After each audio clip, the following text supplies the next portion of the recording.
Olá, meu nome é Pablo, faço parte do grupo PET Química na UEPG, estou cursando o bacharel em Química Tecnológica pela UEPG também, e queria dar boas-vindas a vocês a mais um seminário do grupo PET. Esse seminário será sobre as radiações ionizantes e seus efeitos biológicos. Primeiro vamos começar pelas fontes de radiações ionizantes. As radiações ionizantes, por definição, são todas aquelas com energia superior a 12,4 eV e que são capazes de ionizar átomos. Durante toda a vida, os seres humanos estão expostos diariamente aos efeitos das radiações ionizantes. Essas radiações podem ser de origem natural, como ele está mostrando na figura, natural ou artificial, e as fontes naturais representam cerca de 70% da exposição, sendo o restante devido às fontes artificiais, que está exemplificando na figura. Quanto à proteção radiológica, poucos podemos fazer para reduzir os efeitos das radiações de origem natural.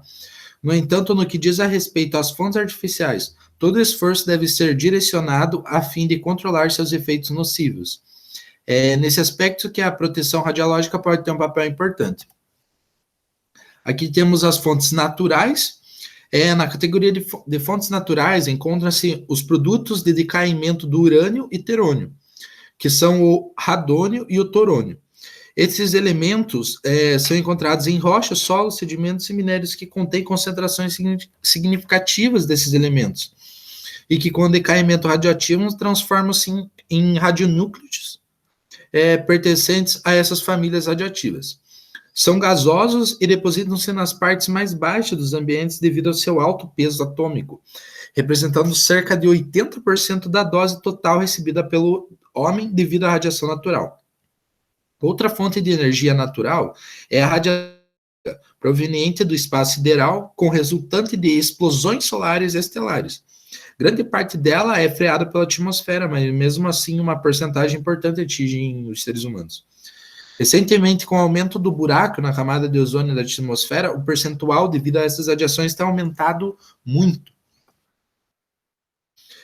Na figura, exemplificamos os principais fontes de radiações da origem artificial.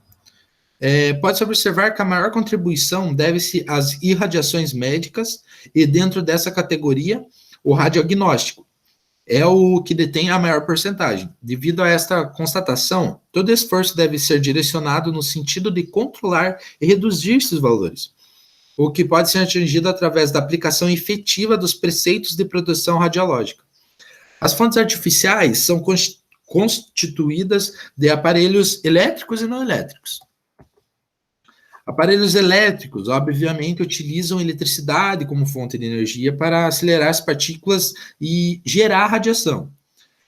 Só emitem radiação no momento em que são energizados. Dentre os equipamentos elétricos mais utilizados, encontra-se os tubos de raio-x, que produzem radiação quando elétrons energéticos emitidos por um filamento aquecido chocam-se com algo. Outra categoria que utiliza eletricidade são os aceleradores de partícula largamente utilizados em radioterapia. Também necessitam de energias para produzir radiação ionizante. Os aparelhos não elétricos, por serem fontes vivas, devem ter cuidado adicionais no seu manuseio, pelo fato de emitirem radiação continuamente. Nessa categoria encontramos os irradiadores com radioisótopos, largamente utilizados na indústria e na ciência. Dentre suas principais aplicações, encontra-se a preservação de alimentos, o retardamento do amadurecimento de frutos e o controle de insetos através da esterilização de machos. As fontes artificiais também encontram a aplicação em geologia, por exemplo, no estudo da dinâmica de lagos e reservas. Na indústria, a produção de energia nuclear nas usinas atômicas também encontra-se bem difundida. Em medicina, o uso das radiações ionizantes tem inúmeras aplicações, tanto no diagnóstico quanto na terapia. As grandes áreas de aplicação são medicina nuclear, radioterapia e diagnósticos. Em radioterapia, a bomba de monóxido de carbono 60 e as fontes de radiação alfa para a para a braquioterapia e os aplicadores oftalmológicos e de termológico com emissores beta encontram-se dentre os mais utilizados. Tipos de radiações e seus efeitos. Os principais tipos de radiação usados em medicina têm o poder de penetração e a blindagem típica associada, que variam com o tipo da radiação e a energia. A partícula alfa não consegue penetrar nem 0,1 milímetro na pele. No entanto, sua inalação ou ingestão pode ser muito danosa, e a blindagem típica utilizada é uma folha de papel. A beta, os seus efeitos são superficiais, então a blindagem típica é o acrílico. E a gama e a X, os seus efeitos ocorrem de maneira mais distribuída devido ao seu grande poder de penetração. E a blindagem dessa tem que ser mais severa, que é o chumbo. Os nêutrons têm alto poder de penetração, então a blindagem pode ser a parafina. A interação de radiações com as células. No processo de interação da radiação com a matéria, ocorre a transferência de energia, que pode provocar ionização e excitação dos átomos e moléculas, provocando modificações, ao menos temporária, na estrutura das moléculas. O dano mais importante é que ocorre no DNA. Os efeitos físico-químicos acontecem instantaneamente, entre 10 elevado a menos 13 e 10 elevado a menos 10 segundos, e nada podemos fazer para controlá-los. Os efeitos biológicos acontecem em intervalos de tempo que vão de minutos a anos. Consistem na resposta natural do organismo a um agente agressor e não constituem necessariamente em doença. Exemplo, a redução dos leucócitos. Os efeitos orgânicos são as doenças, que representam a incapacidade de recuperação do organismo, devido à frequência ou à quantidade dos efeitos biológicos. Exemplo, catarata, câncer, leucemia. Tipos de exposições e seus efeitos. A exposição externa é resultante de fontes externas ao corpo, proveniente dos raios-x ou fontes radioativas. A exposição interna resulta na entrada do material radioativo no organismo por inalação, ingestão, ferimentos ou absorção pela pele. O tempo de manifestação dos efeitos causados por essas exposições podem ser tardio, os quais manifestam após 60 dias. O imediato, que ocorre em um período de até horas, de horas até 60 dias. Quanto ao nível de dano, os efeitos podem ser somáticos, que acontecem na própria pessoa e irradiada ou hereditária, ou de maneira hereditária, os quais se manifestam na prole do indivíduo como resultado de danos causados nas células dos órgãos reprodutores. Os efeitos biológicos das radiações ionizantes.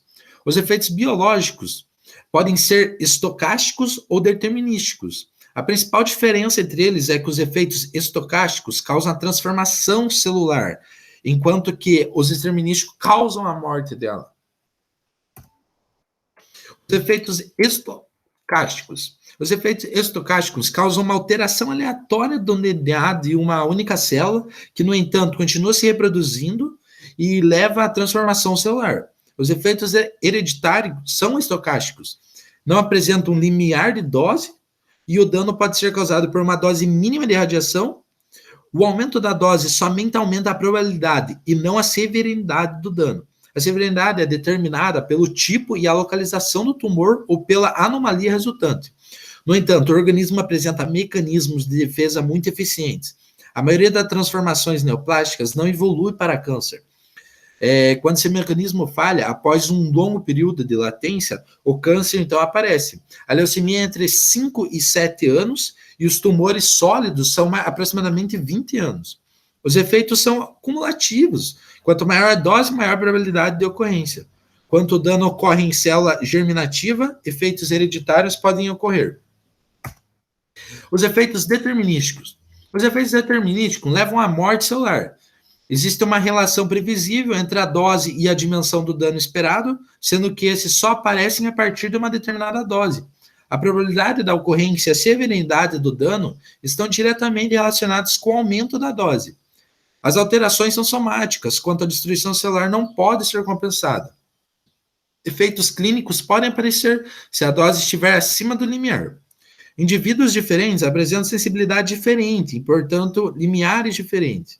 Exemplos de efeitos determinísticos são leucopenia, náuseas, anemia, catarata, esterilidade, hemorragia. Então aqui a gente tem a tabela dos danos, que ela a tabela ilustrativa das doses, danos e tempos que cada radiação pode trazer para você, né? A quantidade absorvida, ou quantidade de tempo absorvido, né, no caso, os danos que ela podem contribuir e o tempo de vida após a exposição. Então, se ele recebe uma quantidade de 3 a 5, pode causar pode causar danos na medula óssea e o tempo de exposição pode ser de 30 a 60 dias. De 5 a 15 GY, os danos gastrointestinais e pulmonares, de 10 a 20 dias. E maiores que 15 GY são os danos no SNC, de 1 a 5 dias. Propriedades do sistema biológico. Apesar de todos esses efeitos, o corpo humano apresenta o mecanismo da reversibilidade, que é responsável pelo reparo das células. É muito eficiente. Mesmo danos mais profundos são, em geral, capazes de ser reparados ou compensados. A transmissividade é uma propriedade que não se aplica aos sistemas biológicos, pois os danos causados não se transmitem. O que pode ser transmitido é o efeito hereditário em células reprodutivas danificadas. Existem fatores de influência, os quais são decisivos.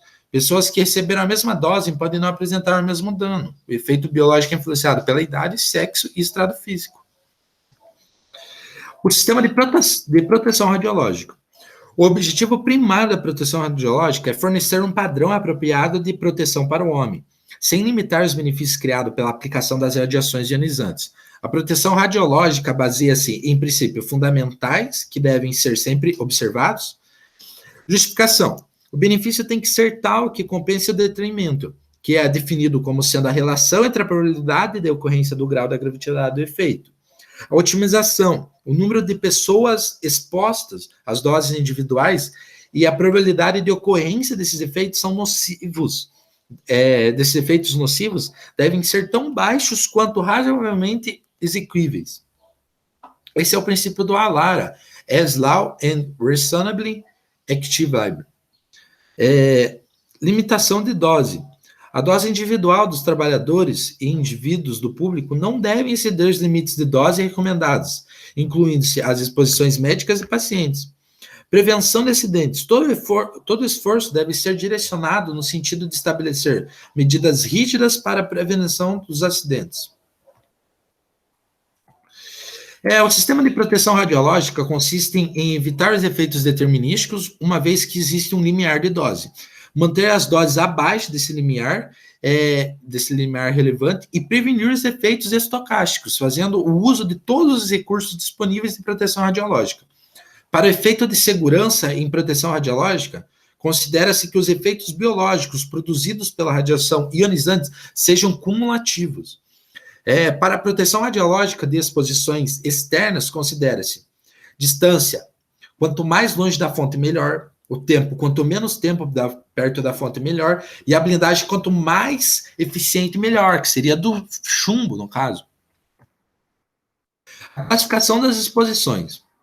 As exposições de seres humanos à radiação classificam em exposição médica, de pessoa como parte de um tratamento diagnóstico, de indivíduo ajudando a conter ou amparar um paciente ou de voluntários participantes da pesquisa científica. Não há limite de dose, essa é determinada pela necessidade médica, no entretanto, recomenda-se o uso de níveis de referência. Exposição ocupacional é aquela que é ocorrida no ambiente de trabalho, e a exposição do público, que são todas as outras. Frequências e tipos de exposições. A frequência e a intensidade das exposições podem ser bem variadas e são exemplificadas abaixo aqui. A exposição única, que é a radioativa convencional. A exposição fracionada, a radioterapia. A exposição total necessária para construir da neoplasia é fracionada em 10 ou mais sessões. Exposição periódica, originada da rotina de trabalho com materiais radioativos. Exposição de corpo inteiro, irradiadores de alimentos ou ações nucleares, exposição parcial, acidentes, pessoas que manipulam radionúcleos e exposição das mãos.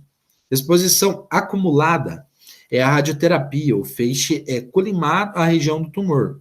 Feixe intenso, esterilização e conservação de alimentos. Radioterapia, 3.000 GY, aproximadamente.